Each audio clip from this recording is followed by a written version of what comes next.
प्राचीन भारत सांस्कृतिक या पाठाच्या पुढच्या विभागामध्ये आता आपण प्रवेश करतोय. चला तर मग. तर आता या उपक्रमात काय काय दिलेले आहेत मुद्दे ते आपण आता स्पष्ट करूया. तर आपण बघतोय की समाज हा विविध जातीमध्ये विभागलेला होता.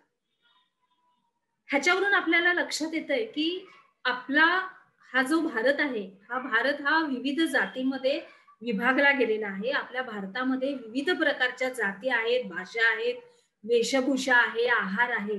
ते आपल्याला ह्याच्यामधून स्पष्ट दिसतंय. त्याच्यानंतर आता वेगवेगळे कारागीर होते. तर ह्या वेगवेगळ्या कारागिरांच्या आणि व्यापाऱ्यांच्या संघटना होत्या आणि त्यांना काय बोलतात, तर त्यांना श्रेणी असं म्हणतात. काय म्हणतात? श्रेणी. आणि हा जो व्यापार चालायचा, हा थोडा सागरी मार्गाने चालायचा आणि थोडा खुष्कीच्या मार्गाने चालायचा. म्हणजे रस्त्यानी आणि समुद्र मार्ग हे 2 मार्ग त्यावेळेस आपल्याकडे होते. तर ह्याच्यामध्ये काय-काय व्यापार चालायचा, कोणत्या-कोणत्या गोष्टी होत्या, तर तलम कापड, हस्तिदंत, मौल्यवान रत्न, मसाल्याचे पदार्थ, उत्कृष्ट बनावटीची मातीची भांडी, अशा इत्यादी बऱ्याच भारतीय वस्तूंना परदेशात खूप मागणी असायची किंवा ह्या गोष्टी परदेशातल्या लोकांना खूप आवडायच्या. आणि आपल्याकडं पिकं कोणती होती, तर तांदूळ, गहू, सातू आणि मसूर ही आपल्याकडे मुख्य पिकं होती. आणि लोकांच्या आहारामध्ये या धान्यापासूनच बनवलेले विविध पदार्थ म्हणजेच मांस, मासे, दूध, तूप आणि फळं यांचा समावेश असायचा. आणि लोकांचं जे राहणीमान होतं ते कसं होतं? साधं. प्रामुख्याने सुती वस्त्र अशी सगळी माणसं वापरायची.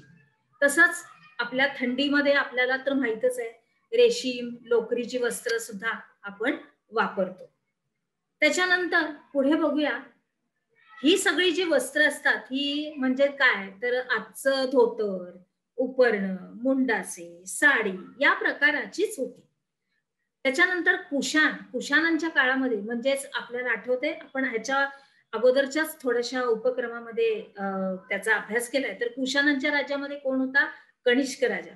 मग त्याच्या काळामध्ये कपडे शिवण्याच्या पद्धतीचा परिचय हा भारतीयांना झाला होता. म्हणजे कशा रीतीने कपडे शिवायचे, विणायचे हे त्यांना माहीत पडलं होतं. त्याच्यानंतर पुढचा विभाग आहे विज्ञान वैद्यकशास्त्र.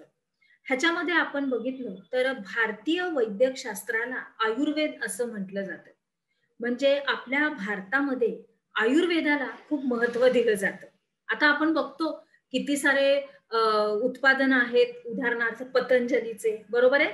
त्याची दुकानं पण आपल्याकडे आता आढळतात ठिकठिकाणी. मग हे पूर्वीपासून चालत आलेलं आहे, की वैद्यकशास्त्र म्हणजे वनस्पतींच्या द्वारे जे औषध उपचार केला जातो, तो आयुर्वेद, बरोबर?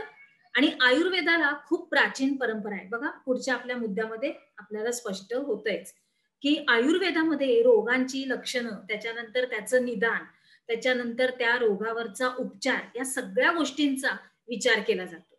आणि त्याचबरोबर तो परत रोग होऊ नये म्हणून काय करायला पाहिजे किंवा काय उपाययोजना, कुठलं औषध घेतलं पाहिजे याचाही विचार ह्याच्यामध्ये करण्यात आलेला आहे. आणि आता आपण बघतोय परत आपल्या राजाकडे, तर कोणता? तर बिंबिसाराच्या दरबारात म्हणजे राजा अशोकाचे वडील यांच्या वेळेमध्ये हा दरबारामध्ये जीवक हा एक प्रसिद्ध वैद्य होता. त्याच्यानंतर चरक संहिता या ग्रंथामध्ये वैद्यकीय चिकित्सा शास्त्र आणि औषधशास्त्र यांची अगदी सविस्तरपणे माहिती दिलेली आहे.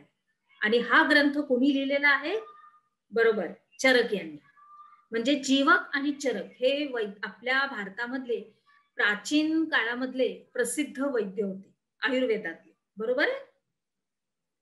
चला पुढे जाऊया.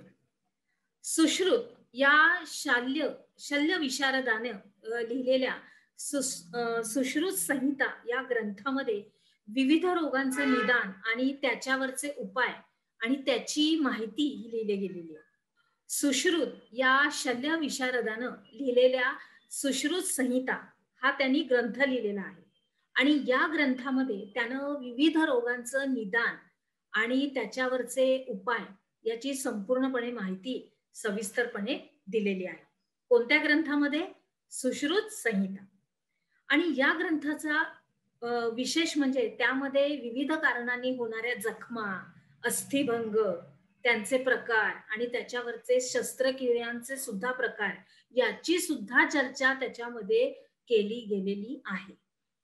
आणि या सुश्रुत संहितेचं अरबी भाषेमध्ये सुद्धा भाषांतर झालेलं आहे.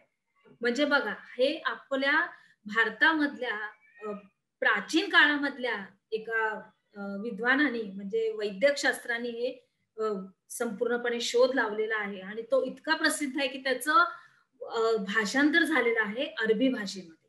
त्याचं नाव आहे किताब ई सुसूद, असं त्या ग्रंथाचं नाव आहे. ते भाषांतर केलेलं आहे, अर्थात मूळ ग्रंथ आपल्या भारतामधलाच आहे.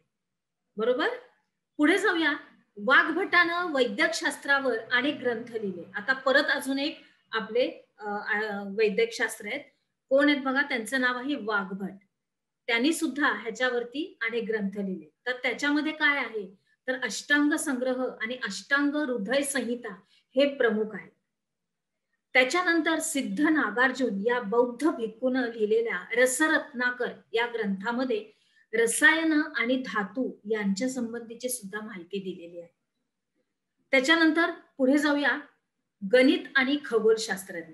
आपण जे गणित शिकतो, आपल्याला गणित हा विषयच आहे आपल्या अभ्यासक्रमात, तर त्याचा शोध आपल्या कशा रीतीने लागला त्याची आता आपण माहिती घेऊया. तर प्राचीन भारतीयांनी गणित आणि खगोलशास्त्र या विषयांचा सखोल अभ्यास केला होता. अर्थात विद्यार्थी मित्रांनो, हे आपल्याला विसरता कामा नये की हे सगळे जे शास्त्रज्ञ आहेत हे आपल्या भारतातूनच बाहेर आलेले आहेत. तर त्यांनीच हा सखोल अभ्यास केलाय. आता पुढे येईलच.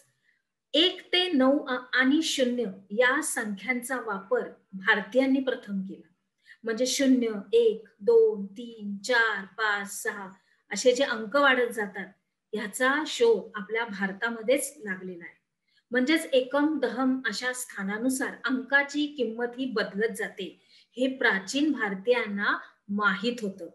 आता तर आपण सुसंस्कृत भारतामध्ये राहतो की आपण इतके पुढे गेलेलो आहोत की आपल्याला ह्याच्यापेक्षा जास्त आता आपल्याकडे पूर्णपणे अजून नवीनीकरण आलेलं आहे. परंतु आपण हे विसरता कामा नये की हे प्राचीन भारतीयांना अगोदरच माहित होतं की 0 ते 1 ते 9 अंक काय असतात ते. बरोबर आहे.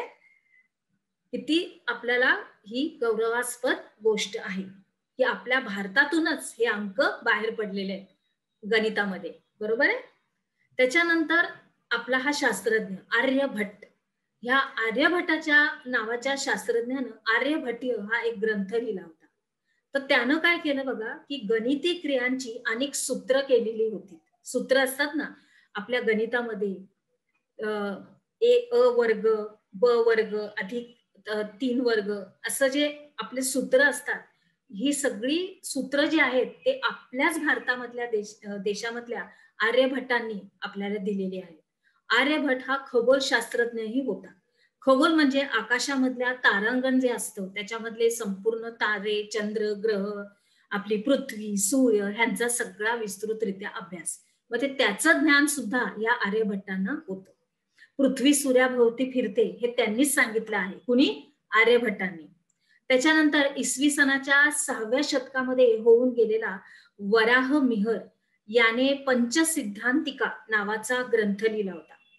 आणि या ग्रंथामध्ये त्याने भारतीय खगोलशास्त्रीय सिद्धांताबरोबरच ग्रीक, रोमन आणि इजिप्ती या संस्कृतीमधील खगोलशास्त्रीय सिद्धांताचा सुद्धा विचार केलेला होता. म्हणजे हा भारतामधला आपला शास्त्रज्ञ हे होते वराह मिहर. परंतु त्यांनी भारतामधूनच ह्या तारांगणाचा विचार केला नाही, तर आपल्या सिद्धांताबरोबर भारताचे जे सिद्धांत आहेत त्याच्याबरोबर त्यांनी या दुसऱ्या परदेशी म्हणजे ग्रीक, रोमन, इजिप्त या देशांच्या संस्कृतीचा जो खगोलशास्त्राचा अभ्यास आहे तो त्याचा सुद्धा त्यांनी विचार केलेला आहे. आलं लक्षात इथपर्यंत तुम्हाला सगळ्यांना? आलंच असणार. चला तर पुढे जाऊया. आता आपण बघूया आपण काय शिकलो. तर तुम्हाला टिपा लिहायच्या आहेत गणित आणि खगोलशास्त्र याच्यावर. आणि दुसरी आहे माझ्या टीप, ती आहे विज्ञान वैद्यकशास्त्रज्ञ. आपल्या वहीमध्ये या सगळ्या प्रश्नांची उत्तरं व्यवस्थित तुम्हाला लिहायची आहेत.